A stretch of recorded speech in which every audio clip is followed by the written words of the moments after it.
what about this chapter was the hardest? So it's Did you funny. struggle with it? That's funny because I don't usually struggle very much with chapters. It's been a long time, and I did 5 very different drafts of this chapter. One of them, I think the third draft, only my wife read. And she read it and walked in and threw it on my desk and was like, "What the crap is this? That's not you." And so no one else read it outside of that. It was tough. It was so this is a part of the world that doesn't get explored in the first couple of novels. And so this is the first time I've ever played in Komar and in this town of Nishilo, which has a very Japanese-esque architecture. And so I'm having a lot of fun with that. I was having a lot of fun with, describing the world and describing the architecture and getting on that. And the third draft, I spent like the first 6 pages describing what the buildings look like because they were really cool. And that's when my wife was like, "This is boring. You spent 6 pages describing a city." It probably wasn't 6 pages, but it was a lot. So yeah, this was one that took me a while to kind of get right. Plus, I needed to set up more. With the original version, I just throw you into the mysteries because I don't have to connect you to the character. I don't have to connect you to the magic. I don't have to connect you to the world. And so you just start in the mystery of the princess, the missing princess. But this, I have to build that up. And that's the thing, when you're writing, if you stay open to some of this stuff, like the beggar, the funny thing is in one of the drafts, the beggar was there. And I had an idea of how he got the information and what he was associated to and everything like that. But then in one of the drafts, I realized that I could plant an even bigger mystery, which is him knowing about Nibby and the death of Nibby, which no one could know about. Like literally no one can know that Mm. information. And so that threw in another little mystery in there of like, who is this guy? How does he know? Um, and obviously Clyde has pushed it away, but it gave me that ability to say, there's only one of the 12 gods would know this information, but the 12 gods aren't real. So that's stupid. And then he just moves on. But that does drop that in for the readers to be able to go, wonder what's going to happen there.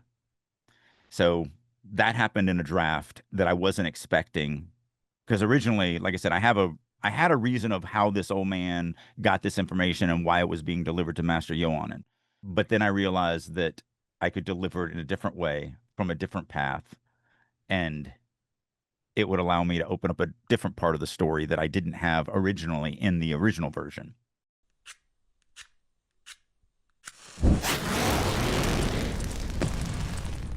Releasing your inner dragon.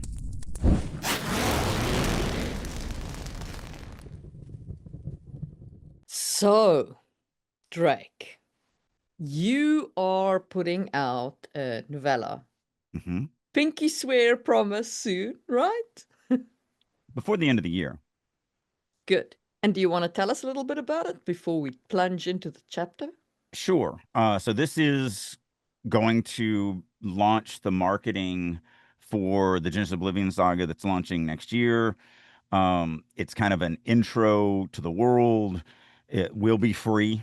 I am going to do a Kickstarter on it to do print versions of it, but that'll be a little later. But when I finish this, like I said, before the end of the year, it'll go up on my website and it'll be a part of the marketing and everything in the lead up to the actual novels being released. And it's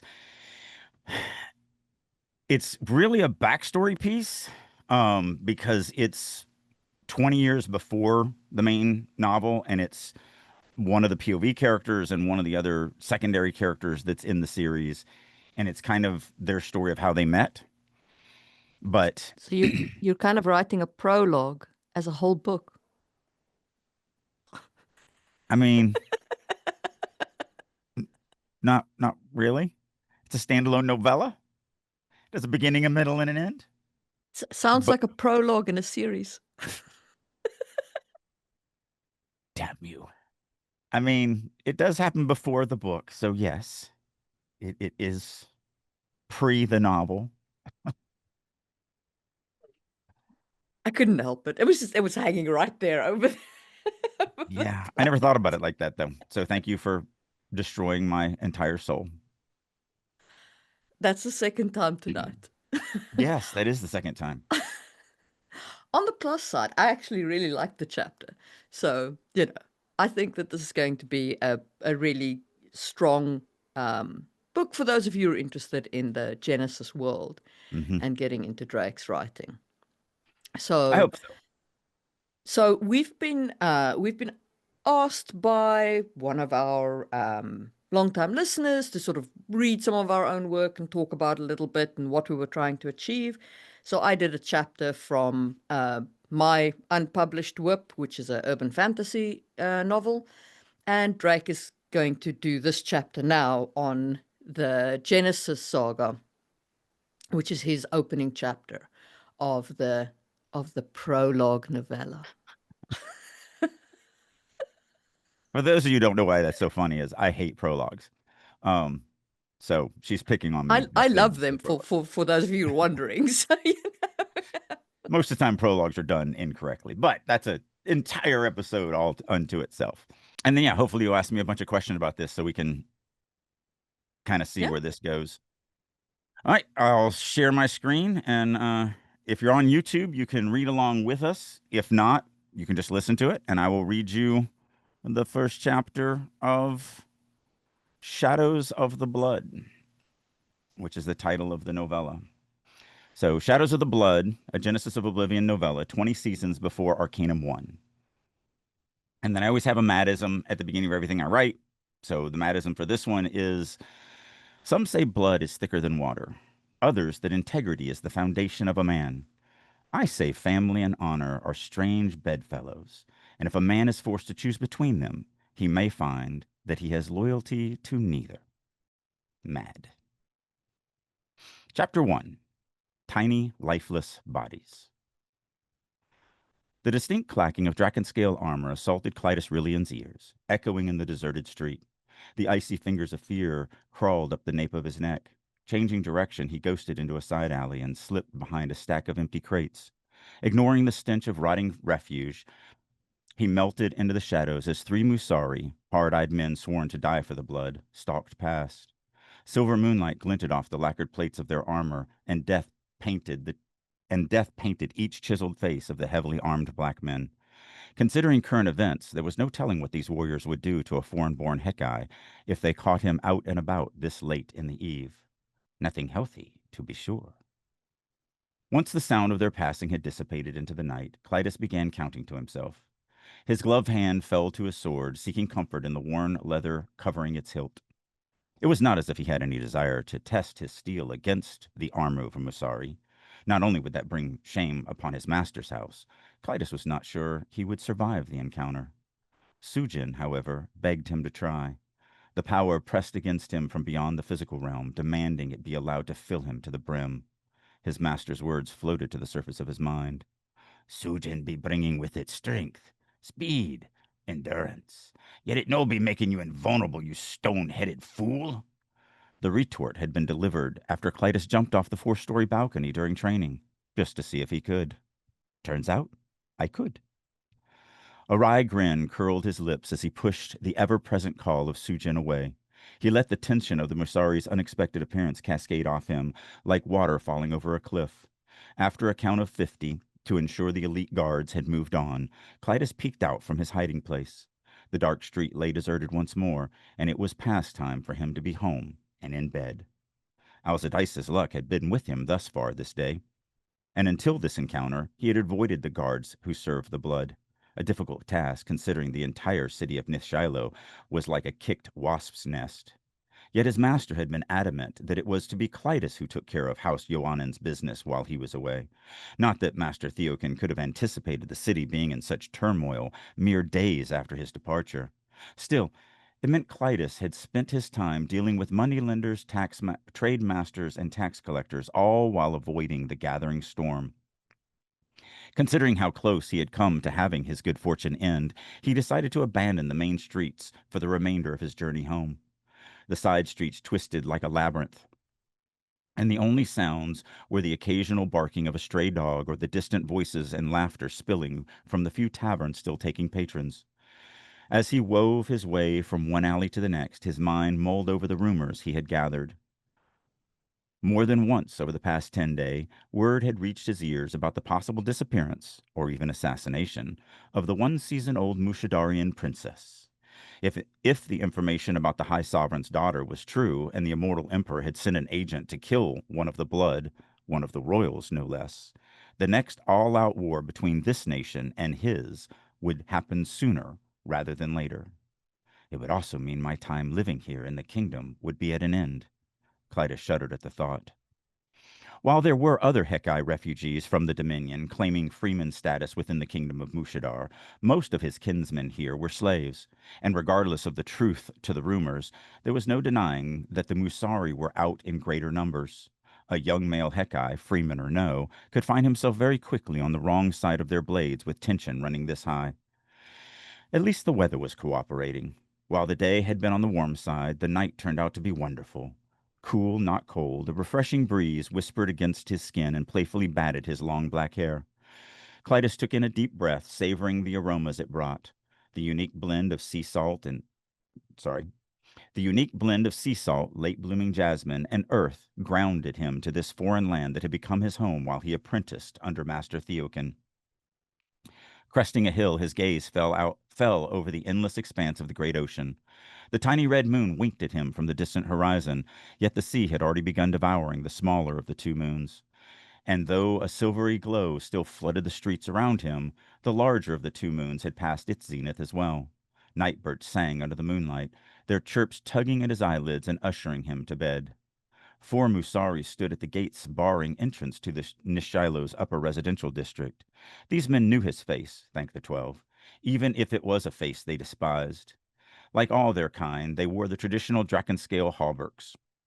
Lacquer covered each curved plate, enhancing the natural beauty of the beast's scales from which the armor got its name. Though none of these men guarded the royal family, in solidarity with their brethren, each Musari had a blood-red slash of paint slathered across their breastplate, a symbol of their shame over not protecting the princess. The failure of one Musari is the failure of all, as foolish a code to follow as I have ever heard. Clytus pulled out his master's official seal when he was still some 20 paces from the gate. He held it out so all could plainly see the etched silver dove flying above the golden scale of House Yoanan. While he expected no trouble, his insides wound into knots as he approached. None of the Musari made a move to hinder his entrance. However, one of the guards spat on the ground at Clytus's feet as he passed. Heckite scum! Dipping his head, Clytus graced the muscular black man with a smile, yet held his tongue. With intent, he kept his hand away from the hilt of his sword as well. It would be unfortunate to get this close to home only to die over the stupidity of defending my honor. As he passed through the gates, tension melted from his shoulders. Not that a foreign-born Hekai was completely safe, even here. Yet after 3 seasons living with Master Theokin, this was the one neighborhood in Nishilo where most Musari would recognize him as, well, if not as a resident, at least not as a threat. Beyond the walls that separated this opulent district from the city proper, Clytus found himself in an entirely different world. Elegant homes rose on either side of him, with sweeping terracotta-tiled roofs tiered like the layers of a pine tree. The structures curved up 4 or 5 stories into the air. Each residence was silhouetted against the night sky like the spines of majestic beasts howling at the moons. Lanterns hung from golden ropes strung between many of the homes, a remnant of the festival of silver tides that ended yestermorrow. Reaching up, he tapped the base of one. It swayed, casting its warm light over walls made from smooth, sun-baked clay and polished wood. It caused the intricate murals inlaid or etched into the walls to burst into life. Each illustration told stories of relevance to whichever noble family occupied the dwelling it decorated. Along the way, he passed a decorative grove at the center of one intersection. Light glinted off something, catching his eye. He paused and knelt. Someone had left a copper coin in the open palm of a life-size statue of a child peeking out from between bamboo stalks. The small effigies littered this district. They stood frozen as they ran and played, smiles and laughter etched into every sandstone face. So different from home. He ran his fingers over the child's gleeful features. Even the statues here enjoy their existence. Unbidden and unwanted, the image of Nibby clawed into his thoughts. Two boys, no more than 6 seasons old, huddled under the remains of a shattered crate in an attempt to stay dry. Freezing rain, almost horizontal in the whipping wind, cut them to the bone. It was one of Clytus's earliest memories, and one he wished he could forget. The moment Nibby stopped shivering will haunt me until I pass into the aftermore. How his body grew colder and colder, even as I clung to him for warmth. He had been nothing but a boy, of course. What could he have done? Even knowing this, he never found a way to forgive himself in the seasons since. Standing, he raked the back of his gloved sorry. Standing, he raked the back of his gloved hand across his eyes to chase away an errant tear. Adjusting his sword that had gone askew, he resumed his walk home. While it was none of his concern, the memory of Nibby brought his mind back to the missing princess. Any child's death was a tragedy to Clytus. Yet for a child to be killed just to further some political machinations, his stomach soured. Of its own accord, his gaze drifted west. Atop the largest hill in the city rested the royal palace, a towering structure of colored glass and white stone that shone bright even now in the dead of night. It was the beating heart of the kingdom and home to House Turin, the family who had ruled Mushadar for nearly 100 seasons now. Clytus had never been to the palace, of course, even though his master was one of the blood. However, other than as slaves, he was certain no Hekkai had ever stepped foot on royal grounds. Not that I have any desire to go near that place. It did not take a smart man to know the further one stayed away from those who toyed with people's lives like pieces on a barca board, the longer one's life would be. When he rounded a corner, his master's abode came into view, lights flickering on either side of the outer door. Other than those, the villa sat dark. His master's business had kept him away since early morn, and the house staff would long have taken to their beds. Well, they should. No respectable person should be awake this late. At least Benley had lit the outer lanterns for him. The aging Hekkai had been a welcome sight when Clytus first arrived. Being surrounded by so many round-eyed Mushadarians had been unnerving, and having at least one of his countrymen here in this foreign land, even one so advanced in age, had helped ease his fears. Clytus now knew the depth of the Dominion lies and how the immortal emperor used propaganda to keep his subjects under control. Every one of his countrymen who had not escaped believed that the Southerners were black-skinned barbaric cannibals, their sole desire to see every slanted-eyed Hekkai dead. And I hate admitting that I also believed those lies. Although he was thankful his black-skinned master had not eaten him. Yet, anyway. A shuffling sound broke Clytus from his musings, and his gloved hand whipped to the hilt of his sword. Stay your distance, whoever you are. He kept his voice low, yet made sure it carried the warning he intended. If the shambling form heard, it took no heed. The thin shape of a man materialized from the deep shadows surrounding the Ioannin villa. Like a wobbling arrow, it headed toward Clytus at a quick, albeit limping pace. His muscles tensed. However, once the man drew close enough to see in the dim moonlight, Clytus stayed his draw.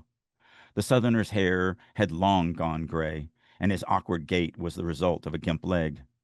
He was not simply thin, either. He was emaciated.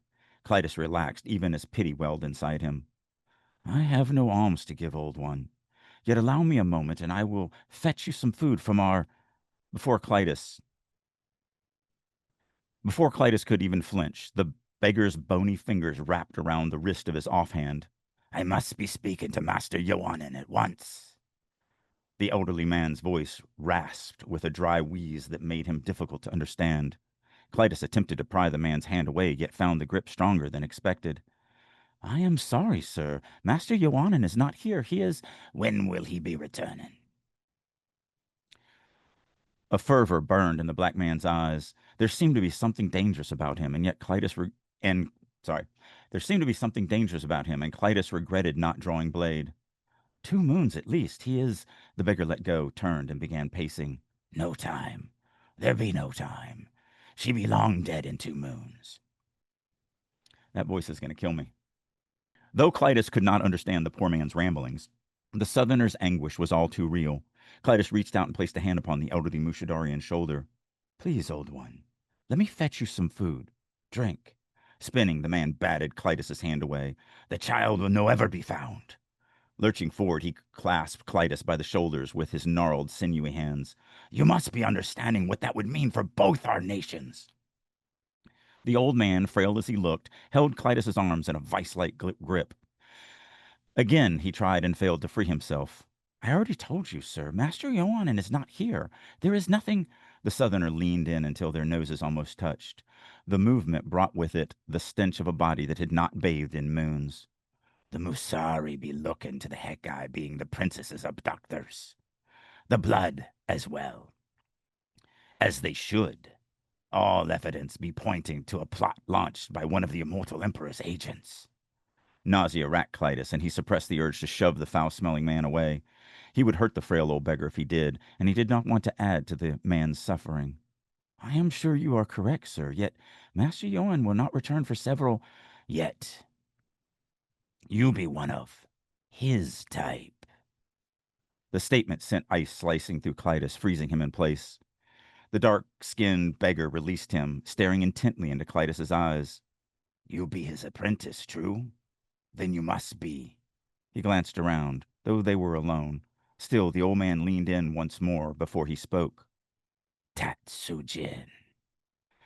Needles danced across the nape of Clytus's neck, and with them came his master's warning. No one outside of our order should be knowing the title Tatsujin unless they mean you harm. His master had been adamant on this. How could this beggar know what I am? He does not have the gift. Of that, Clytus was certain. This close, if the man could use any of the three aspects of the essence, even in the slightest way, Clytus would feel the power radiating off him. Whoever this old man was, this had become way more dangerous than receiving a beating from a group of pissed-off Musari. With his master gone, this would be the perfect time to lure a fledgling Tatsujin out to his death. From what he understood about the other participants in the private war Master Ioannin had recruited Clytus into, none would give his younger age nor lack of skill any thought at all. The opposite, in fact. They would be all too happy to take advantage of his vulnerability, kill him, and acquire the bonding stone that unlocked access to Sujin for the few born with the gift. Clytus gave a start when he realized he was thumbing the bonding stone embedded in the palm of his right hand, hidden only by his fingerless gloves. Killing the old man quickly and disposing of his body flickered through his mind. The thought twisted his guts into knots. Could I murder a man in cold blood simply because he might be an enemy? Before Clytus could react, however, the old Mushadarian shoved a tattered note into his hand and turned to leave. Apprentice or no, you be the only one here. This matter no can be waiting. After taking a few steps away, the elderly beggar turned and locked his gaze with Clytus. The old man's eyes burned into his. Be doing nothing, and the little princess's blood will be the second child that will haunt you until you pass into the aftermore. The shadows enveloped him, and he was gone. The strange beggar's final words smashed into Clytus, clawing at his very soul. Second child? How could he possibly know about... There was no possible way. Nibby was just one of the countless faces. Nibby was just one of the Nibby was just one of the uncountable faceless souls this world would never know and never remember. Clytus certainly had told no one of his darkest shame, not even Master Theokin. Only the 12 would know about. A shiver ran through him, even as his mind rejected that line of thinking. Shaking his head, a mirthless grunt spilt from him. Many seasons gone, he had come to understand that the gods were not real. Farcical tales for fools to rest their hopes upon. Still, he shook his head. How the old beggar knew the unknowable was a topic for another time. For now, he focused on the part he could understand, that which was tangible. A child's life hangs in the balance. He had never been comfortable killing, though he knew it was unavoidable in certain situations. His hands were as blood-stained as anyone's, perhaps more so. Yet children? They did not control their own fates, and he had seen enough of their tiny, lifeless bodies to last 10 lifetimes. The thought of inaction on his part being the cause of even one child's death was more than he could stomach. Clytus had no idea how long he stood outside his master's villa, staring at the spot where the strange old man had vanished. Looking down, he read the note, his eyes growing larger with each word written. He had no reason to doubt the message, and not only because of its odd messenger. It being delivered to his master's abode was simple to understand. House Yoanan was much respected within Mushadar and had a reputation of impartiality, a rarity amongst the blood. He read the note again, pulling in a quivering breath. If I do this, I will not survive. Yet if he did not, his jaw clenched as uncertainty flowed through his mind. Master Yohanan, you could not have picked a worse time to leave. Be that as it may, he could not change what could not be changed. And besides, Clitus's course had been carved into stone by the old beggar's final words. Without question, a full-blown war between the two nations would be horrendous, and the misery it would bring would ripple through every soul on the continent of Komar. Yet he would rather die 1,000 times than be responsible for the death of even one child. Be willing to pay what needs be paid. A saying his master was fond of, one Clitus had not truly understood until this very moment.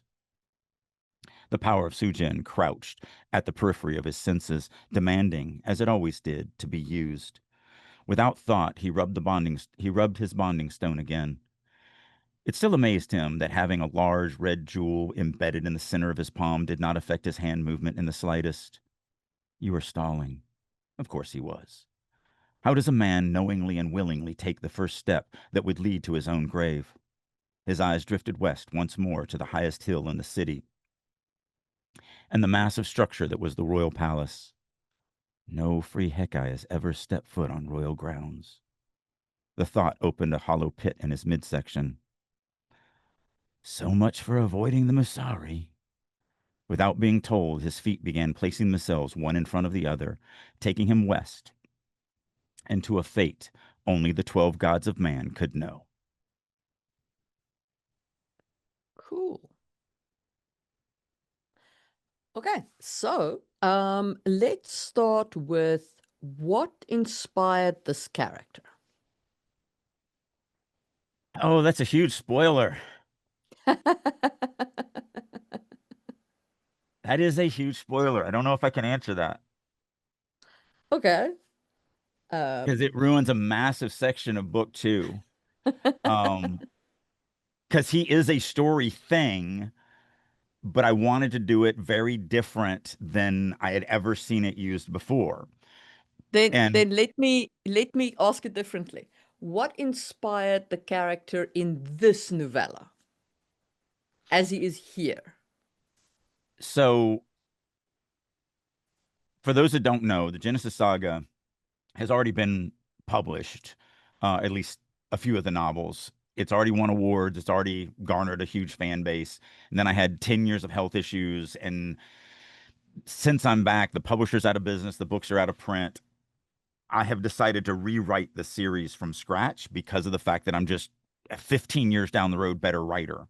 And so Clitus, I mean, what this does is it gives me a lot of knowledge, future knowledge. Clitus is one of the favorite characters of the fans.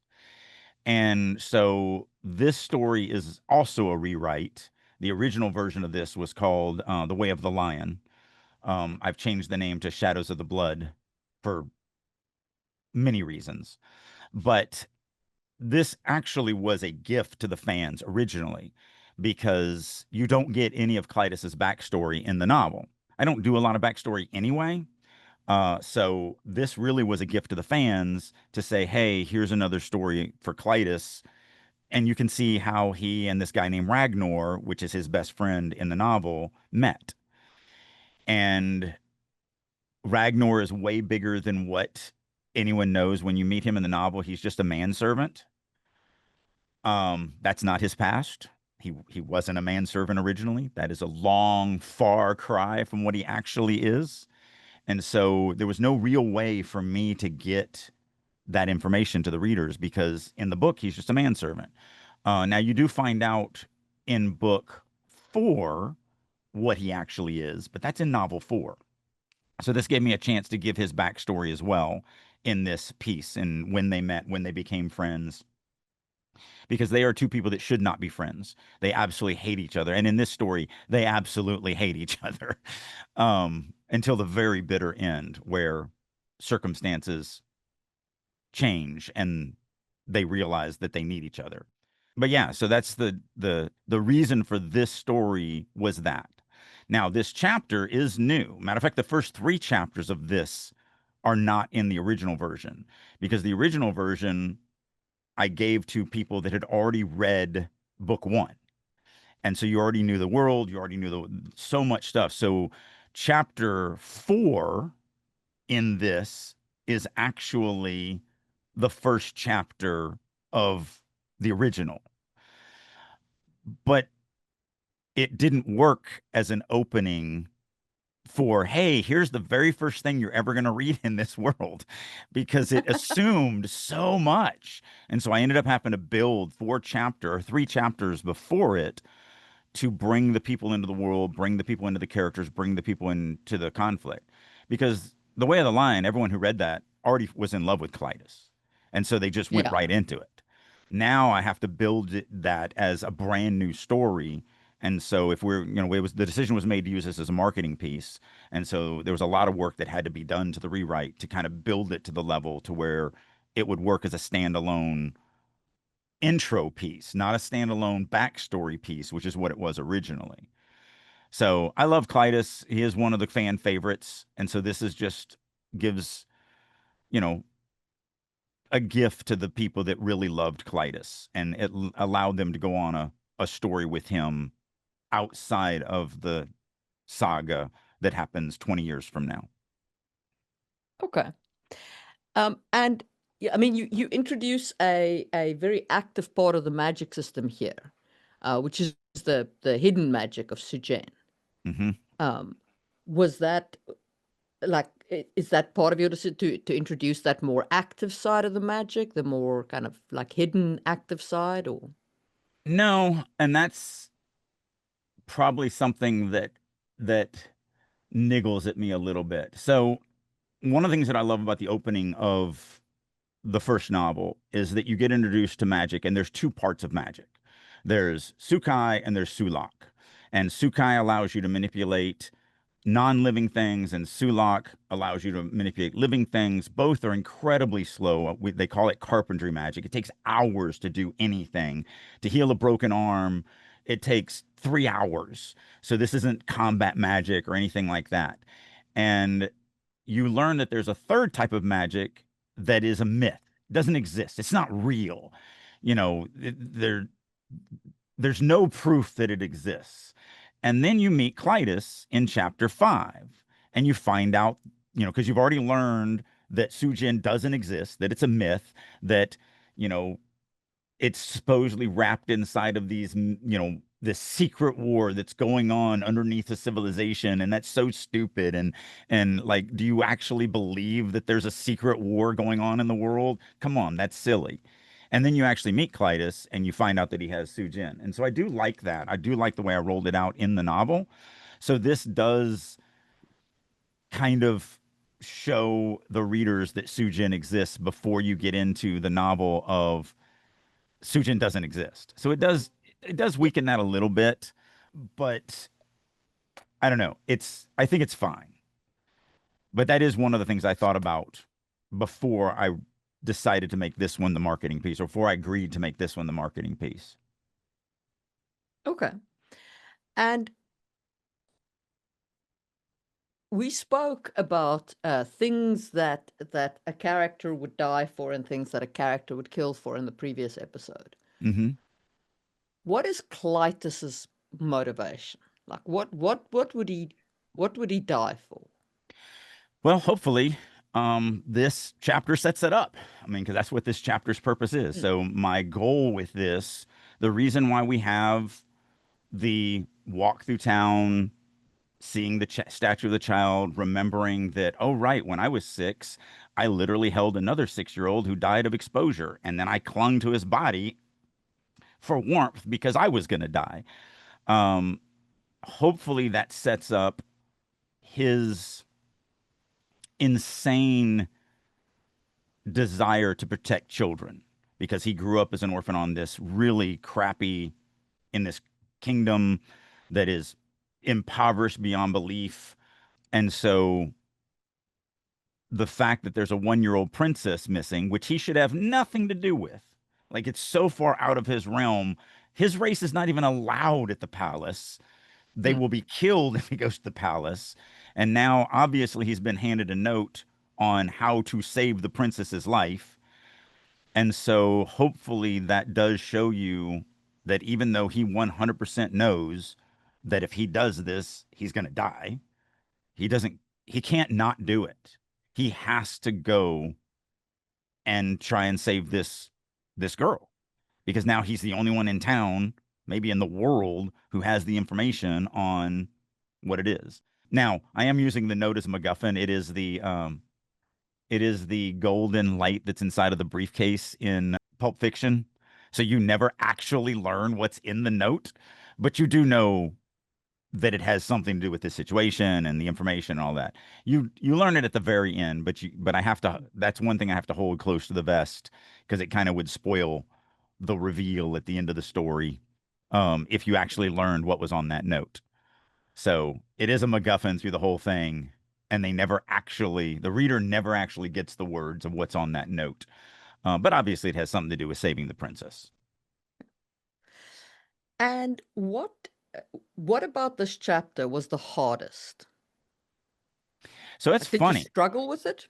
That's funny because I don't usually struggle very much with chapters. It's been a long time, and I did 5 very different drafts of this chapter. One of them, I think the third draft, only my wife read. And she read it and walked in and threw it on my desk and was like, "What the crap is this? That's not you." And so no one else read it outside of that. It was tough. This is a part of the world that doesn't get explored in the first couple of novels. And so this is the first time I've ever played in Komar and in this town of Nishilo, which has a very Japanese-esque architecture.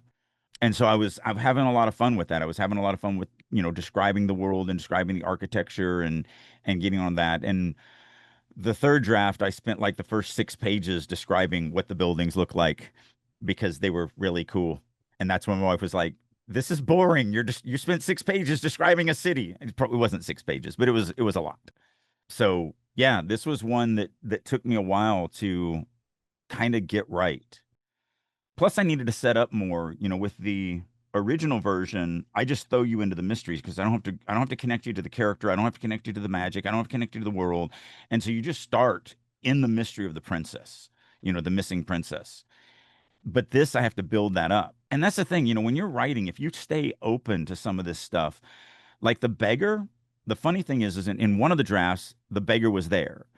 And I had an idea of how he got the information and what he was associated to and everything like that. But then in one of the drafts, I realized that I could plant an even bigger mystery, which is him knowing about Nibby and the death of Nibby, which no one could know about. Like literally no one can know that information. And so that threw in another little mystery in there of like, who is this guy? How does he know?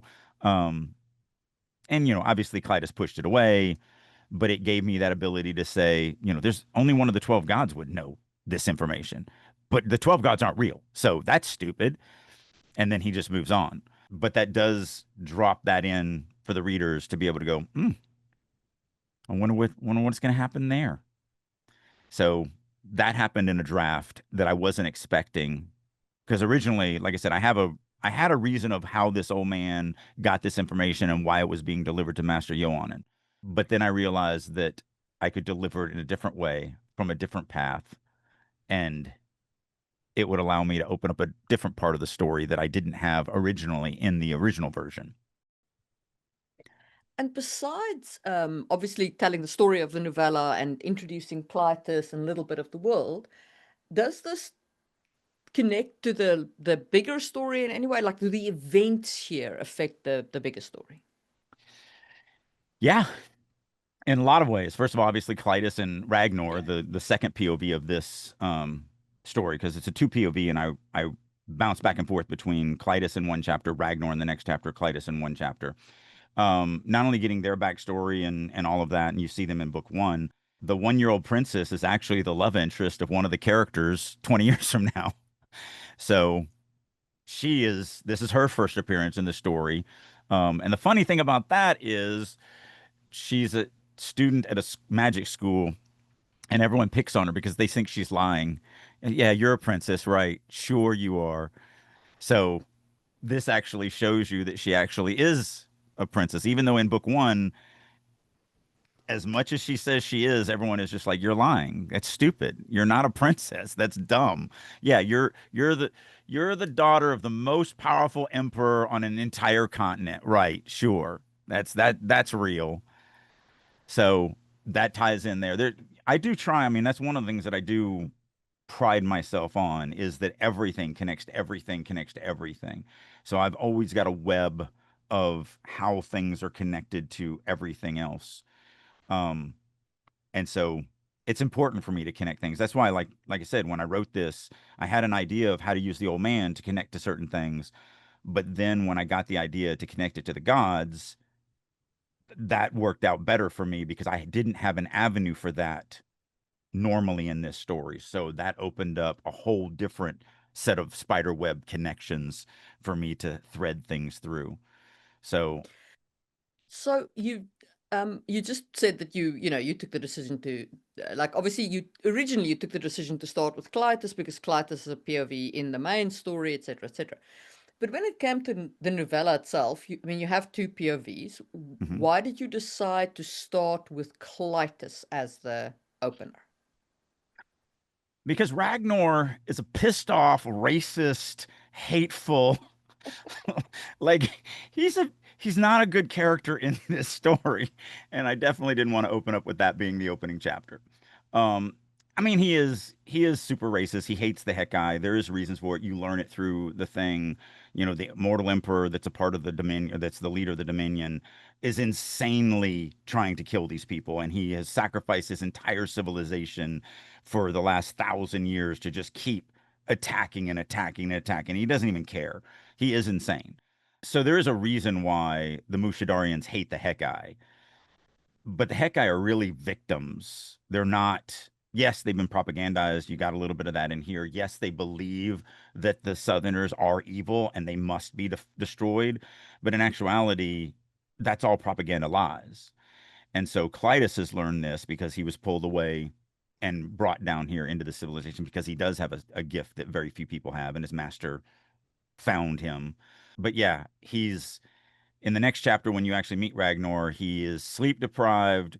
He is freaking out because if this goes south, not only will he lose his cousin because the princess is his cousin. He's the nephew of the king or of the emperor.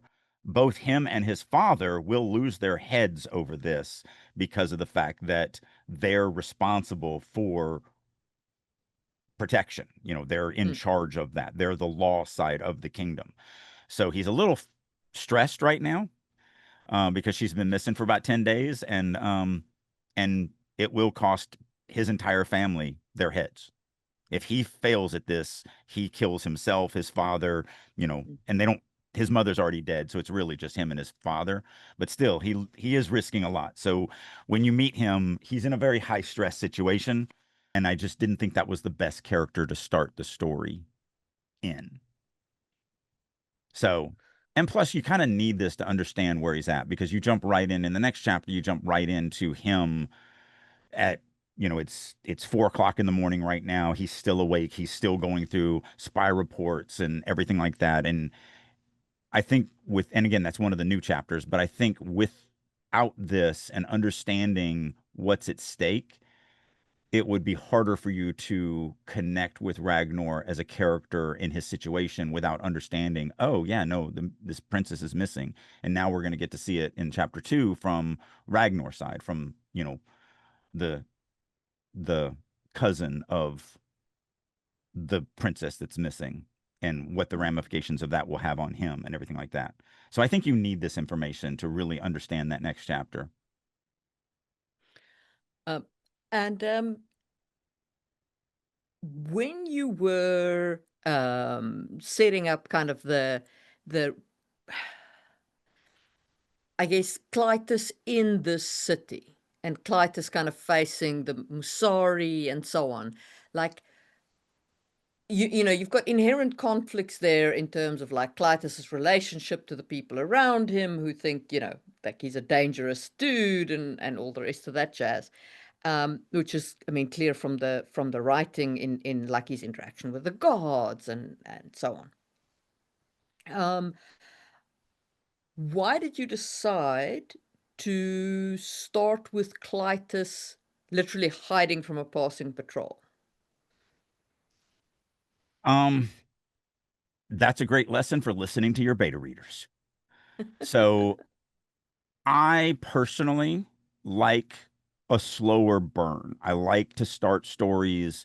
I'm not a fan of starting a story in the middle of an explosion.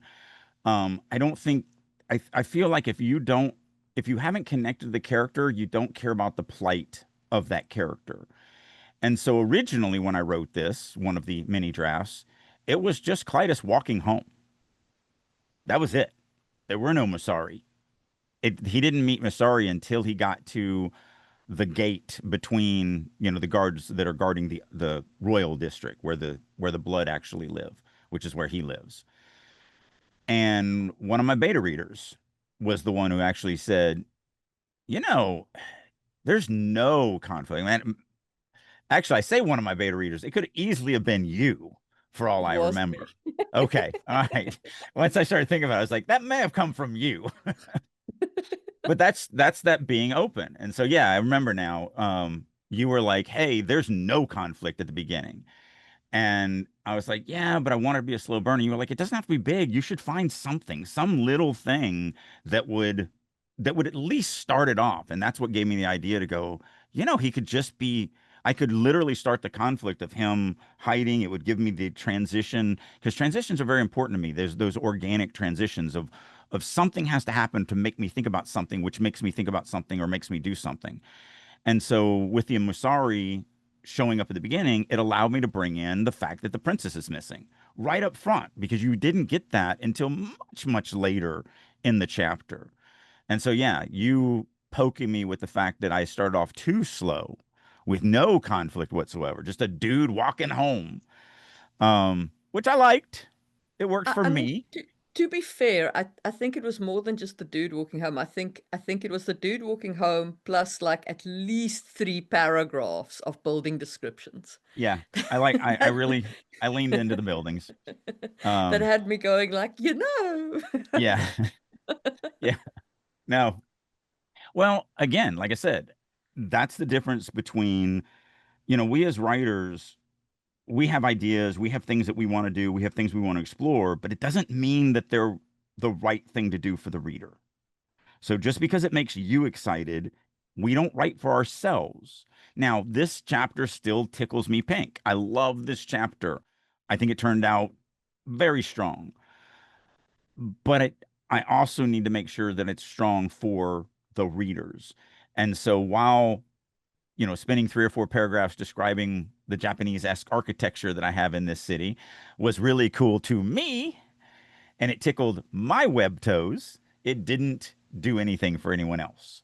And so being open to hear that criticism and being open to go, okay, all right, so how can I get it in a state that pleases me, but also does what it needs to do for the readers and gives them what they need.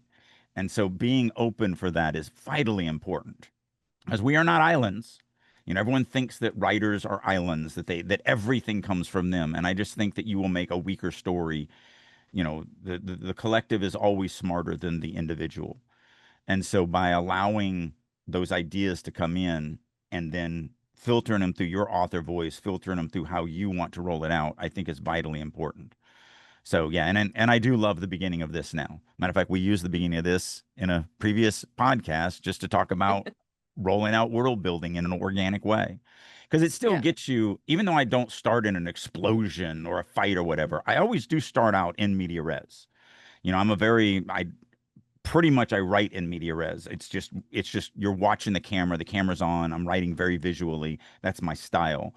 So even starting off just walking through some buildings, you were in media res. It wasn't exciting. It might have been even kind of boring, but it was still the camera turned on and you're watching action. It was just Yeah. a dude walking through some streets action. And so this gave me that ability.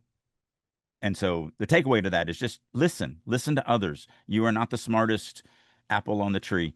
You can definitely take advice.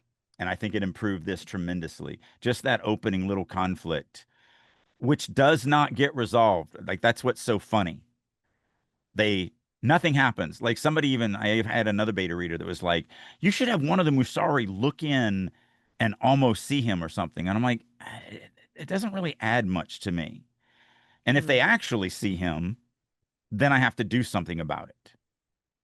Like, they would stop and go, wait, why are you hiding over there like a thief in the night? That would attract their attention. And so it wasn't about adding that to the story. It was about just adding a little bit of tension, a little bit of interesting kind of interaction to get the readers immediately invested in the moment and then allow it to roll. Because, the actual conflict of the scene in this case does not happen until much closer to the end, which is the old man and the message. So Yeah. it was a lot of just getting you, you have to understand the tension in the city, because without understanding that he's a heck guy and he's a foreigner in a city, you don't understand the stakes that are him personal. His people will fight these people, which means he will be kicked out of this place or killed or whatever. You have to understand his connection to children and why he feels the way he feels about children. You have to understand that it's a child that's missing. All these things you have to get before that note hits the audience for you to understand, oh crap, this is way bigger than he can accomplish. So there's a method to the madness, always. And I think it's an important takeaway as well that your opening scene conflict, that little bit of conflict of the guard looking in at him, etc., etc., the guard marching past, setting up the tension in the city, does not have to be your scene conflict. Mm-mm. It just has to be some kind of conflict to Yeah. pull the reader into the scene.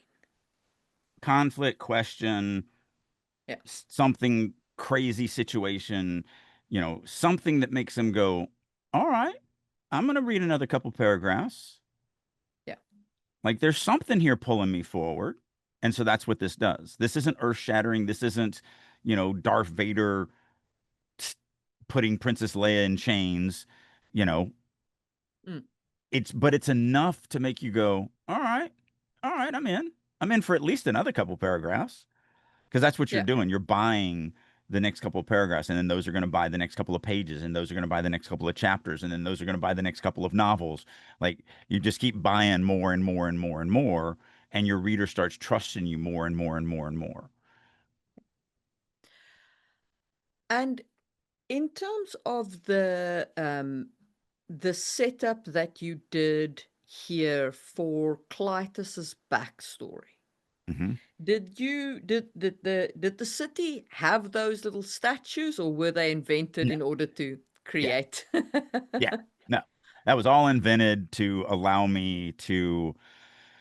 So I didn't know Nibby existed.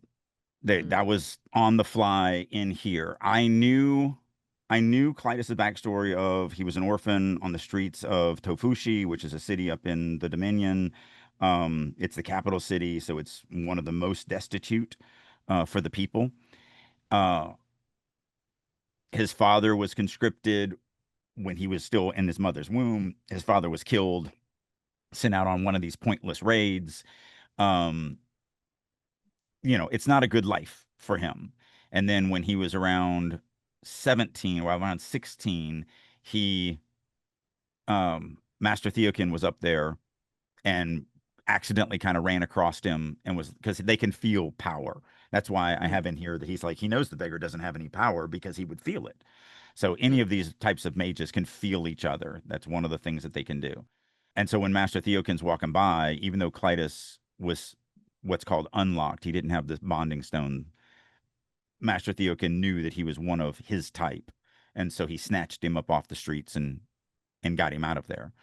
So I know all that story, all that's in his portfolio, but I didn't know details or anything like that. So when I'm writing This scene is all about the audience has to buy into the fact that Clytus cares so much about children that he's willing to sacrifice his life in the hopes of saving a child.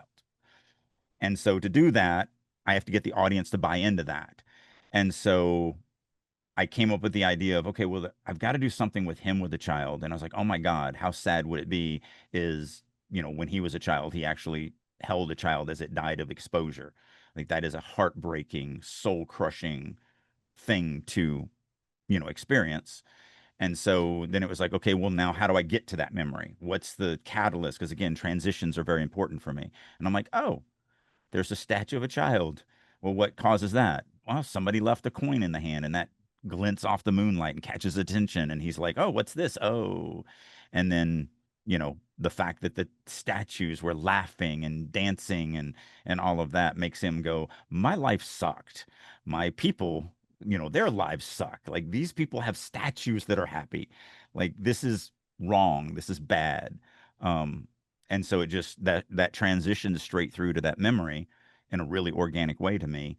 And so yeah, no, the statues didn't exist, the bamboo grove didn't exist, none of that stuff. That's all a fabrication to allow me to roll through that moment and get to where I need to be, which is him, which is the audience understanding he will die before he allows a child to be harmed. But that's why the chapter is called Tiny Lifeless Bodies. Yeah. Yeah. Because it's all about that. It's all about dead children and the fact that he can't deal with it. He's seen too many. He's witnessed too much, innocent life wasted, and so he just, even though he's only about 18 here, um, he's still he's scarred from his upbringing, and will not be a part of that. It's that line that we talked about in that last episode. Mm. This is his line. He would rather put a gun in his mouth and pull the trigger than, he's like, hey, you can have everything you want. All you gotta do is kill this child. Nope, not gonna happen. Yeah. So that just builds that into this scene and allows the readers to know the character of Clytus by the end of this scene, or at least some of it. I mean, he's a little Yeah. cocky. You know that he's some type of mage that makes him stronger, faster, and take more damage. He can jump off of 4-story buildings and survive. But you also know how he feels about children and what he's willing to do for that. You also know that he's a foreigner in a foreign land, that his kind is not liked, that his kind might be being blamed for the missing princess. Um, so all of that would cause a lot of problems for him. And so you get all that through this chapter, I feel. Anyway, this is Yeah. subjective. I mean, of course, it's all subjective, Yeah. right? So, but I do think that this chapter does a good job of introducing Clytus. And certainly there is, a hook at the start and a hook at the end with us knowing that he's off to the palace and probably going to die. Except, I mean, obviously we know he's not because this is a Right. prologue. You're just going to twist that knife, aren't you? It's a backstory novella. No. Potato, potato. Yeah. There's actually several backstory novellas that I have. Several were already published in the original version that I'm rewriting. Because there was another one that I started to rewrite as the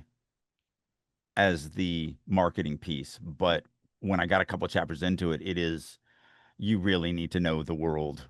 It's an insanely complicated backstory piece, and without understanding several things that you get by reading, because actually that one was released after the release of the second novel, and there was just no way for me to get that to be and here's the intro of this entire fantasy world, whereas this one was not as hard to turn into something that could be an introduction to the world of Talakna.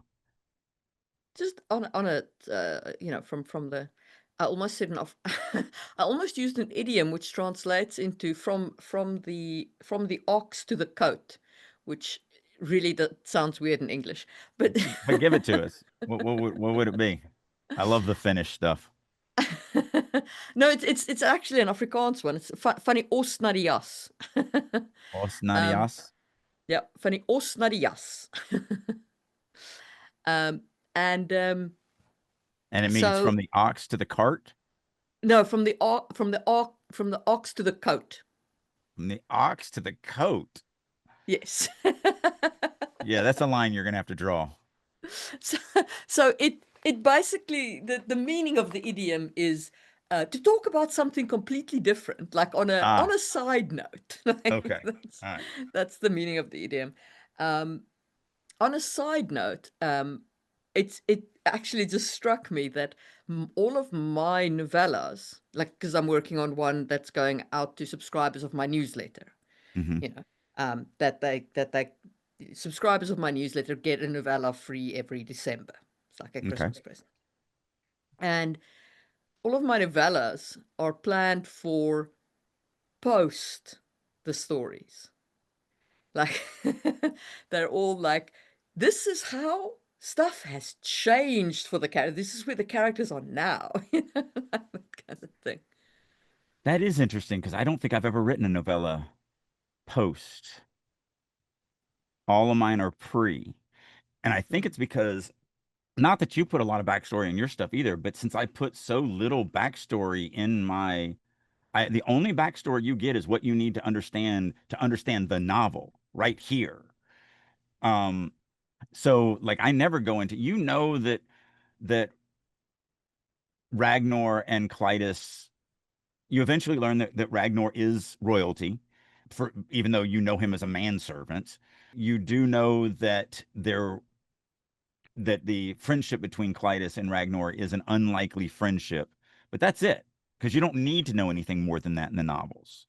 So you do not get how they actually met, how, Clytus actually helped Ragnar save his cousin, um, all of this stuff. None of that is in the novel. Even though I had that written down, like that is written down in my backstory of the novels, because Shaith, the little girl that's in here, is she's actually a secondary character for the first couple of novels, and then she becomes a POV character later in the series. So this little 1-year-old child becomes pretty important to the saga as the story goes on.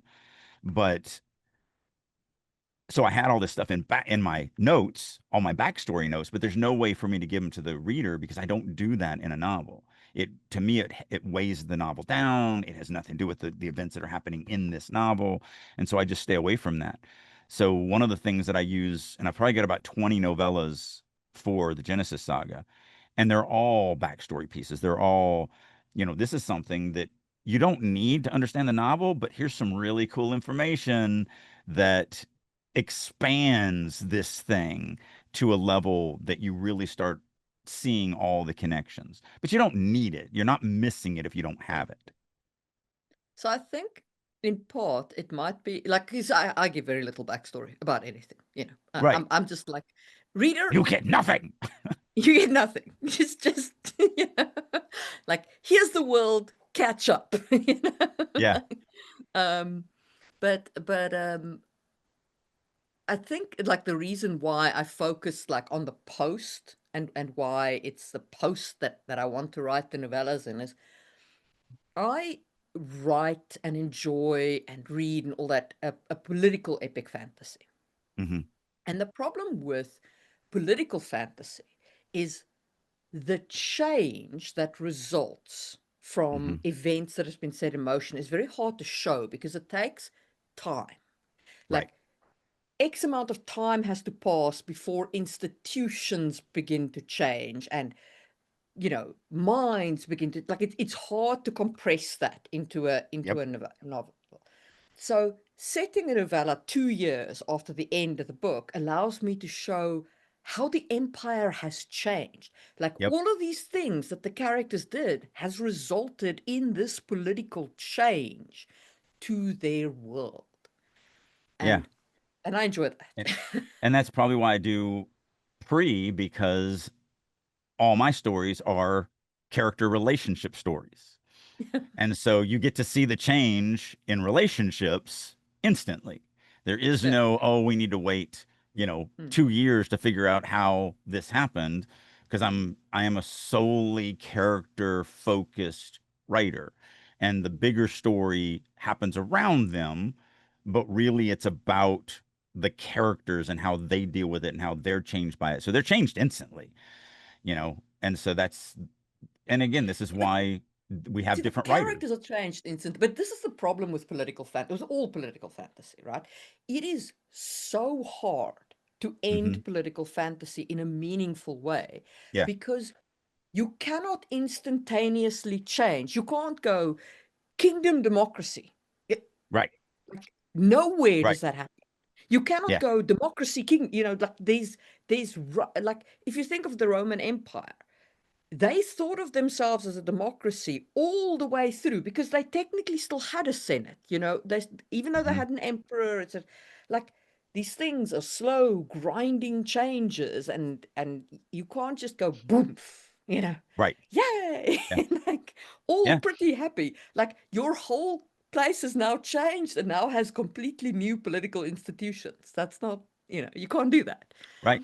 Yeah. And I um wasn't saying that you don't write character driven stories. It's yeah, just that no, I your know, I focus know. is the bigger stuff. Yeah. Obviously, you have characters that are changed Yeah, and I mean, I, are I all mean, of my, that. my my focus is on the characters, but the bigger story is important to me. The political Right. story is important to me, Right.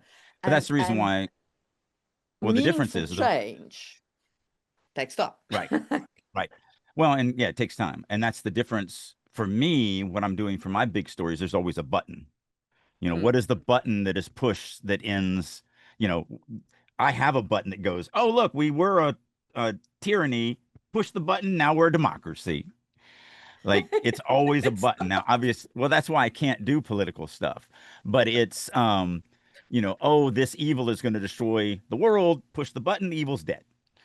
Like threat's gone. My favorite is the button at the end of Total Recall, because it's a literal button. It's a literal three-fingered button. Push the button, Mars has an atmosphere, story's over. And yeah. so the stories that I tell, even though like the Genesis Saga is 20 novellas and 5 novels that are turning into 10 novels because each one has to be broken into 2 pieces. But I'm still only calling it a 5 novel series, even though it's technically 10 physical books. Um, it's still a Mine is a button. trilogy. Mine is a trilogy in 4 parts. Yep. But there's still a button at the end. Push the button, story's over. I always strive for, I mean, even like The Realm of the Dying Sun, which will be my next thing, which is 20 novels long. Push a button, story's over. And I know what the button is. I always know what the button is before I start because I have to know how, where we're going to get to the button. See, okay, so I have a button. I've got like buttons, plenty of buttons that like there was a huge thing that changed at the end of Sangwheel, and it was a Hmm. big button that got pressed. But that doesn't magically fix the politics. Right. It only But that's magically why, fixes the existential threat. and that's why I said, that's why I don't go into the politics side because I Yeah. don't want to. That's too big for me. I want to tie up my stories, even though they're fairly big and epic. I want to tie them up into a nice little, neat little bow. Yeah, I'm That's happy to leave them open-ended and be like, yeah, there's stuff going on still yeah, here, reader. yeah. And that's again, there's no right or wrong way. This is just what Yeah. you're interested in. You're way more interested in the political kind of side of the universe Mm. than I am. So that's what attracts you. That's what you want to explore. That's what your readers want to, explore Mm. in your stories. Yeah. So it's just the way it is. There's no But wrong it just answer it here. just it was just interesting to me. So when I was suddenly struck by like you're writing prologues and I'm writing epilogues. Stop being mean. Stop throwing that nasty prologue word at me. That's not mean. That's gently teasing. I know. I know. But yeah, so hopefully by December, this novella will be out. If you go to Starving Writer Studio, you can sign up on my newsletter. Also, I do have now officially released my funny little t-shirts. Not all of them. There's like 4 or 5 up there right now, but this one says, "Don't worry, your first draft hates you too." and it's a little comic picture that I drew of a manuscript with some angry arms standing behind a typewriter yelling at you. I got a whole bunch of stupid little art little t-shirts that I've been doing. Um, since I got a really nice big check in from the movie industry, I did finally get to pull a trigger and get myself a brand new, massively large Wacom graphics tablet. So I'm very happy about that because my last one broke and I have been too broke to replace it because they're not cheap. But I just got that check in, so I immediately ordered it. I actually ordered it before the check cleared because I was like, I want this. So now I won't have to. One of my people said drawing with a mouse is like drawing with a bar of soap, and I agree with that. So now I'm no longer drawing with a bar of soap. I actually have a nice little pen that I can Nice. digitally draw my little cartoons with in my spare time. Which you have so much of. And I'll leave you with the thought of the day because it's something I learned. So somebody had written the word he slunk out, and somebody was like, "Oh, that means this," and I'm like, "No, it means to sneak." But I looked it up. It also means to give birth prematurely, which I did not know. So the cow slunk its colt. So slunk means to sneak. It also means to give birth prematurely. Thought of the day. And I think that is a great note on which to end this episode. We will see you soon for another one. Bye. If you are ready to take your writing to the next level and work with a group of highly motivated, dedicated writers who are all working to not only improve their writing, but improve your writing, plus you get to work with me on a weekly basis, then I'll encourage you to check out writersroom.us.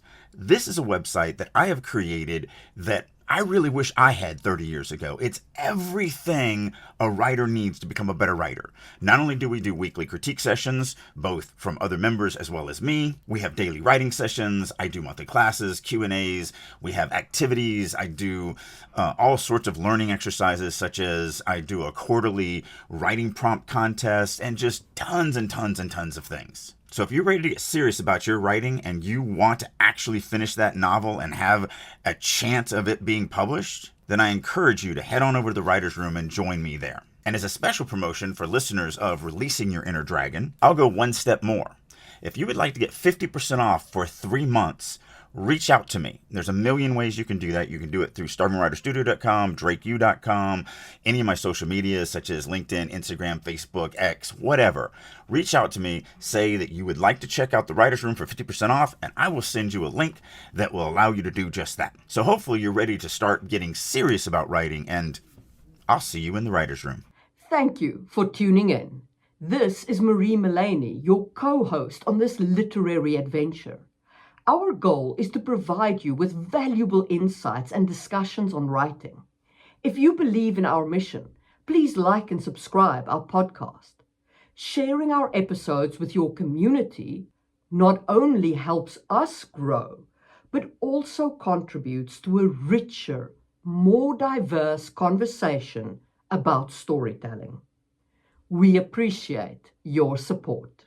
For a deeper understanding of the topics we've discussed, head over to Just in Time Worlds on YouTube. It is a treasure trove where fantasy meets history and science. Every Tuesday, you'll find new videos that delve into the intricacies of world building, drawing from our rich real-world history. Whether you're a writer, a role player, or just a fantasy enthusiast, Just in Time Worlds offers unique insights that will enrich your perspective.